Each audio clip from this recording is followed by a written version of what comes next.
नमस्कार. संघर्ष वृत्तवाहिनीमध्ये आपलं स्वागत.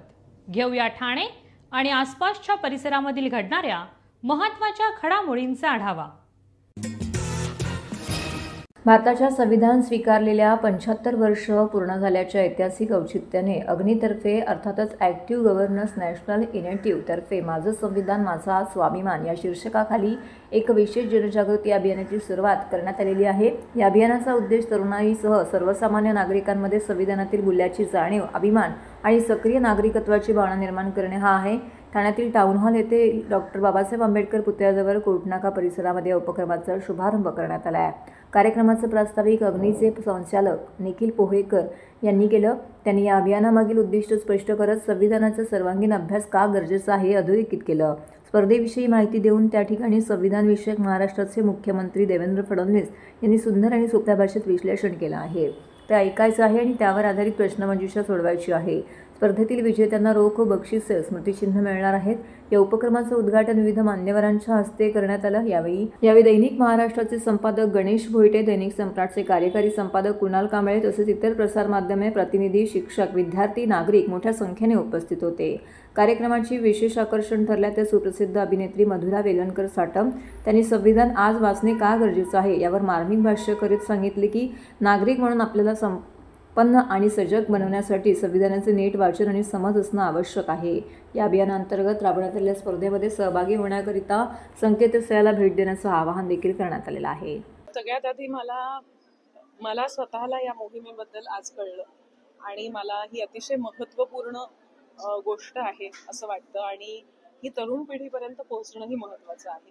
त्यामुळे हा जो एक उपक्रम या निमित्ताने केला आहे, 25 जून आपण ही तारीख संविधान हत्या दिवस म्हणून आठवतो, तर मला असं वाटतं की या दिवशी मुलांना किंवा तरुणांना आपल्याला काय देता येईल, तर काय इतिहासात झालंय याच्यावर आपण त्रास करून घेणं किंवा त्याच्यावर चर्चा करण्यापेक्षा नवीन काय करता येईल हा विचार कुठेतरी अगदी मांडता आहे. आणि म्हणून या संविधानाची ओळख करून देतात आणि एक स्पर्धा त्या निमित्ताने आयोजित केली, कारण तरुण पिढीला जरा त्यांच्या वयाचं होऊन सुद्धा आपण काहीतरी दिलं पाहिजे आणि म्हणून या स्पर्धेचं आयोजन केलेलं आहे. आणि मला खात्री आहे की इथे उपस्थित सगळेजण या स्पर्धेत भाग घेतील. या निमित्ताने ही जागरूकता निर्माण होईल की आपलं संविधान काय आहे, आपलं संविधान काय सांगतं. आपण अनेकदा नुसतं वरवर येणाऱ्या बातम्यांवर आपली मतं मांडत असतो, बोलत असतो, पण त्याचा अभ्यास करणंही गरजेचं आहे, त्याची माहिती असणंही गरजेचं आहे आणि त्याची कुठेतरी एक ओळख करून देणं ही घटना अतिशय मला महत्त्वपूर्ण वाटते. आणि आज अग्नीच्या निमित्तानं तरुणांपर्यंत ते पोहोचतंय आणि त्या निमित्ताने अजून आज कदाचित 200 जण आहेत, त्याच्या पुढे अजून 2000-20,000 लोकांपर्यंत ते पोहोचेल. पण मुळात आपलं संविधान काय आहे, आपले हक्क काय आहेत आणि त्यानुसार त्यात काही काळानुसार बदल करायला हवेत का, या सगळ्या गोष्टींवर नुसती चर्चा न होता त्याचा अभ्यास व्हावा आणि ते एक महत्त्वाचं काय म्हणूया आपण टूल म्हणतो ना आपण, तसं आपल्याकडे असलं पाहिजे. ह्याची जाणीव आता या डिजिटल माध्यमामध्ये लोक जेव्हा फक्त एका हाताने इन्स्टा आणि FB नुसतं हे करत असतात, स्क्रोल करत असतात, त्यामध्ये त्यांना कुठेतरी या जाणीवांची ओळख करून देणं फार महत्वाचं आहे. आणि थोडक्यात सांगेन विषय जसा मी मगाशी भाषणात सुद्धा म्हणालो की आज इमर्जन्सीला 50 वर्ष झाली आहेत आणि तो कॉमोरेट करतोय, आपण सेलिब्रेट नाही करत आहे. मगाशी माझी बोलताना जर चूक झाली असेल तर मी दिलगिरी व्यक्त करतो. आणि तो कॉमोरेट करताना दिवस आपण का तो करतोय, तर आपण संविधानाच्या प्रोटेक्शनसाठी राहतोय आणि जगतोय, त्याचं सेलिब्रेशन करण्यासाठी आपण राबवलेला उपक्रम आहे की नव्या पिढीला त्या कॉन्स्टिट्यूशनची जाणीव व्हावी आणि म्हणून हे राबवलेली कॉन्टेस्ट आहे.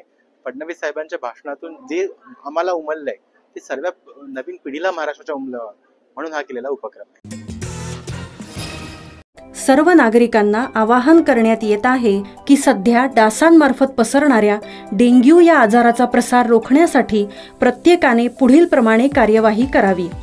डेंग्यू आजार एडिस इजिप्ती हा डास चावल्याने होतो. या डासांची पैदास साचलेल्या किंवा साचवलेल्या स्वच्छ पाण्यामध्ये होते.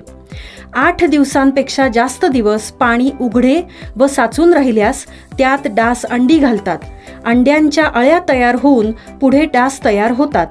यासाठी आपल्या घरातील पाणी साठे उदाहरणार्थ बॅरल्स, पिंपे, टाक्या, हौद, रांजणे इत्यादी दर आठवड्याला रिकामे करून घासून पुसून कोरडे करून पुन्हा भरावे. 1 दिवस कोरडा दिवस म्हणून पाळावा. पाणी साठ्यांना घट्ट झाकणे बसवावीत किंवा जुनी साडी, चादर, धोतर यांनी बांधून झाकून ठेवावीत, म्हणजे डास त्यात जाऊन अंडी घालणार नाहीत. घराच्या गच्चीवर, आजूबाजूला, अंगणात कोठेही पाणी साचू देऊ नये. भंगार सामान उघड्यावर टाकू नये. उदाहरणार्थ टायर्स, प्लास्टिक सामान, कुंड्या, टाकाऊ वस्तू इत्यादी. अशा सामानात पावसाचे पाणी साठून त्यात डेंग्यूच्या डासांची पैदास होते. घरातील कूलर्स, फ्रीजच्या पाठीमागील ट्रे हे देखील वेळोवेळी कोरडे करावेत.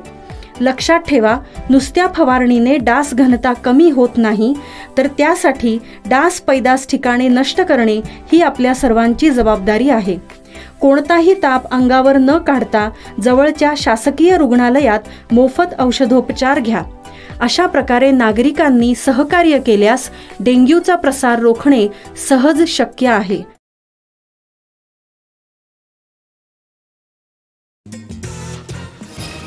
ठाण्यातील कळवा येथील शांताबाई चव्हाण या नाका कामगार महिलेच्या हत्येप्रकरणी विश्वजित राजेंद्र प्रसाद सिंग आणि देवराज मदन कुमार या दोघांना अटक केल्याची माहिती कळवा पोलिसांनी दिली. यामध्ये तिसऱ्या अल्पवयीन मुलालाही ताब्यात घेतलं असून त्याची भिवंडीतील बाल निरीक्षण गृहामध्ये रवानगी केली आहे. या महिलेच्या अंगावरील काही दागिने आणि 5,000 रुपये चोरल्याची कबुली या आरोपींनी दिल्याची माहिती पोलीस निरीक्षक अनिल गायकवाड यांनी दिली आहे. कळव्यातील कावेरी सेतू रस्त्यालगत बांधकाम चालू असलेल्या एका नवीन इमारतीमध्ये 14 जून 2025 रोजी शांताबाई या महिलेची हत्या झाली होती. शस्त्राने वार करून तसेच गळाळून तिचा खून झाला होता.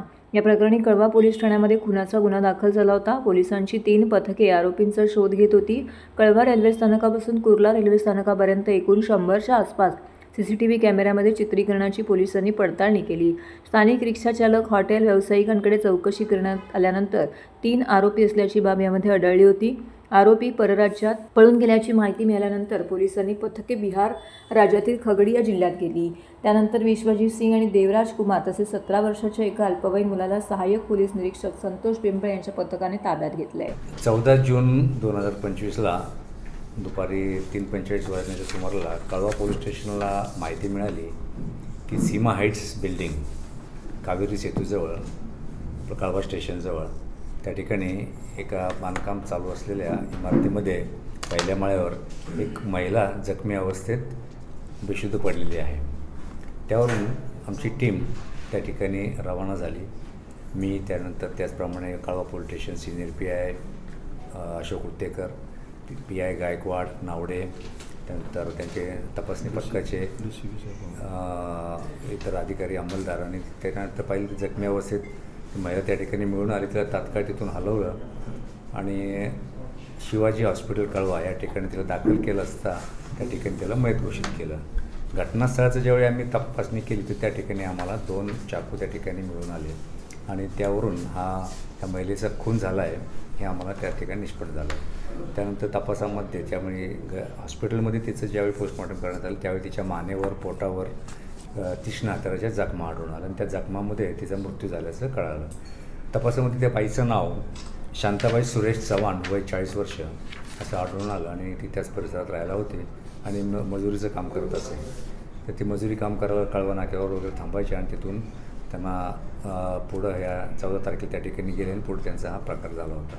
अशा प्रकारे मयत महिलेचा कुणी खून केला आहे याबद्दल कोणताही क्लू नसताना, कोणताही सुगावा नसताना कळवा पोलीस स्टेशनचे अधिकारी, अंमलदार, त्याचप्रमाणे गुन्हे शाखा घटक 1 आणि मध्यवर्ती शाखा गुन्हे शाखा यांची अशी 3 पथकं आपापल्या परीने कामाला लागली. त्यावेळी तांत्रिक विश्लेषण, त्यानंतर त्या परिसरातील CCTV, गोपनीय माहिती ह्या आधारे कळवा पोलीस स्टेशनचे API संतोष पिंपळे यांनी एक साधारणतः आरोपितांचा माग काढला आणि आरोपितांची ओळख पटवली. त्यानंतर कळालं की हे आरोपी एक 15 दिवसापूर्वी जी महिला ज्या ठिकाणी होती त्याच्या बाजूला पुढं त्या झोपडपट्टीमध्ये राहायला आले होते आणि त्यांनी हे बिहारचे रहिवासी असून त्यांनी इथं गुन्हा करण्याच्या उद्देशानेच आले होते आणि त्यामुळं त्यांनी तिथं कुठलाही आपला पुरावा, आधार कार्ड किंवा रेशन कार्ड असं कुठलाही मागमूस न ठेवता त्या ठिकाणी राहिले आणि हाक फोन करून निघून गेले होते. तात्काळ ही जी 3 पथकं होती आमची, गुन्हे शाखेचे पथक, गुन्हे शाखा घटक 1चे PSI सूर्यवंशी, PSI घुगे, त्यानंतर मध्यवर्ती युनिटचे PSI दीपक पाटील, असे हे 3 पथकं त्या ठिकाणी रवाना झाली होती. 3 ठिकाणी खगडिया, बिहार राज्य या ठिकाणी जाऊन वेगवेगळ्या ठिकाणी सापळे लावले आणि त्या ठिकाणावर 2 आरोपी आणि 1 विधी संघर्षग्रस्त बालक यांना ताब्यात घेऊन पोलीस स्टेशनला आणलं. या ठिकाणी चौकशी केली असता त्यांनी गुन्हा कबूल केला आणि त्यांच्या तपासामध्ये त्यांनी गुन्हा करण्याच्या उद्देशाने घरामध्ये ठेवलेला एक देशी बनावटीचा कट्टा मिळून आला आणि 3 काडतुसे मिळून आलेले आहेत.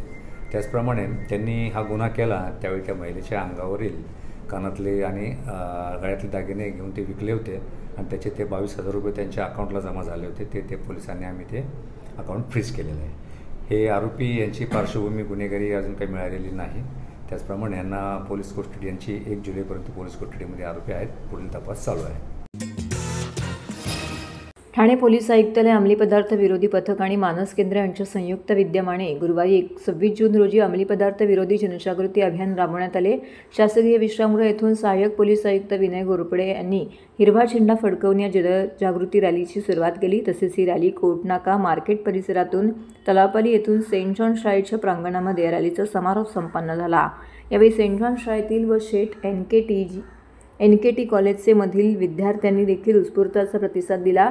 या मुलांनी हम सबका एक ही नारा, नशा मुक्त हो देश हमारा असा नारा देत नागरिकांमध्ये अंमली पदार्थांसंदर्भात जनजागृती केली.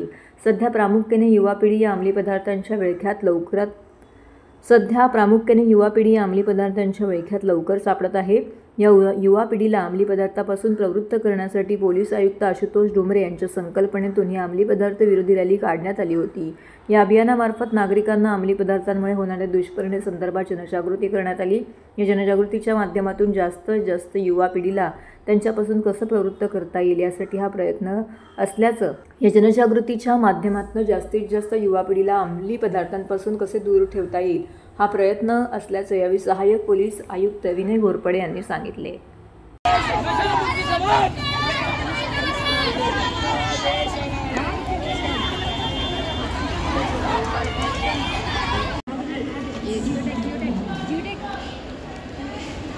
आज आंतरराष्ट्रीय अंमली पदार्थ विरोधी दिन आहे. प्रामुख्याने युवा पिढी या अंमली पदार्थाच्या विळख्यामध्ये लवकर सापडते. तर युवा पिढीला अंमली पदार्थांपासून परावृत्त करण्यासाठी माननीय पोलीस आयुक्त श्री आशुतोष डोंबरे यांच्या संकल्पनेतून आणि प्रेरणेतून ही अंमली पदार्थ विरोधी रॅली आम्ही काढलेली आहे. यामुळे मुलांमध्ये, युवकांमध्ये, विद्यार्थ्यांमध्ये अंमली पदार्थांसंबंधी, त्यांच्या दुष्परिणामांसंबंधी जागरूकता निर्माण होऊन जास्तीत जास्त युवा पिढीला त्याच्यापासून कसं परावृत्त करण्यात येईल यासंबंधी आमचा हा छोटासा प्रयत्न आहे. तर मुलांनी चांगला प्रतिसाद दिलेला आहे. आज सगळे NSS व्हॉलेंटियरनी रॅलीमध्ये स्वतःचा भाग दिला, कारण की आज आहे इंटरनॅशनल अँटी ड्रग्स डे. आणि जसं की वाढत्या दिवसामध्ये ड्रग्सचं सप्लाय जसा वाढतोय आणि युवकचा दृष्टिकोन बदलत चाललेला आहे, सगळीकडे क्राईम्सचा माहोल पसरलेला आहे.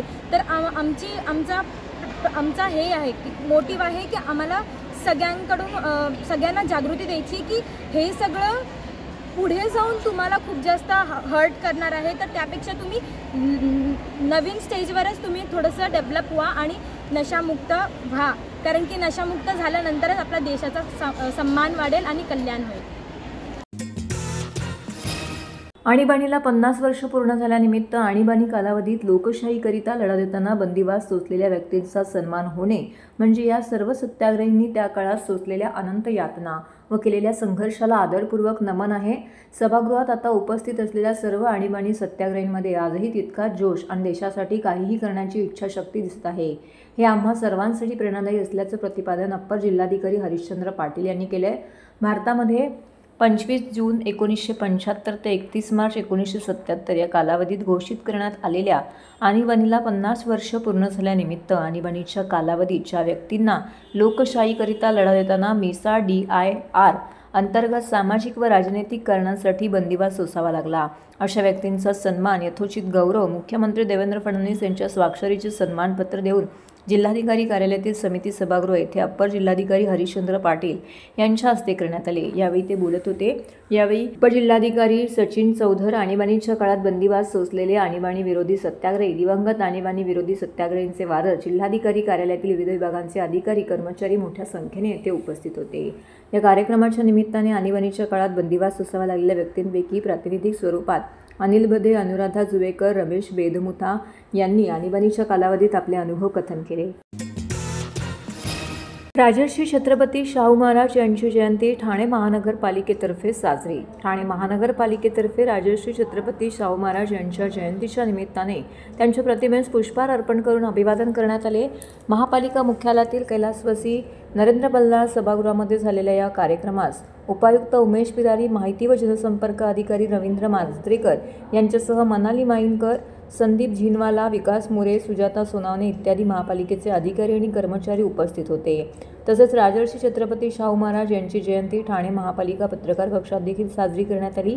यावेळी मुंबई महानगर झोपडपट्टी पुनर्विकास प्राधिकरणाचे मुख्य कार्यकारी अधिकारी आणि ठाणे महानगरपालिकेचे अतिरिक्त आयुक्त संदीप माळवी, सिद्धिविनायक मंदिर ट्रस्टचे सदस्य राहुल लोंढे, पत्रकार बंधू भगिनी मोठ्या संख्येने येथे उपस्थित होते। तर हे होतं संघर्ष वृत्तवाहिनीचं आजचं बातमीपत्र। उद्या पुन्हा भेटू याच वेळी याच ठिकाणी ताज्या घडामोडींसह। तोपर्यंत नमस्कार।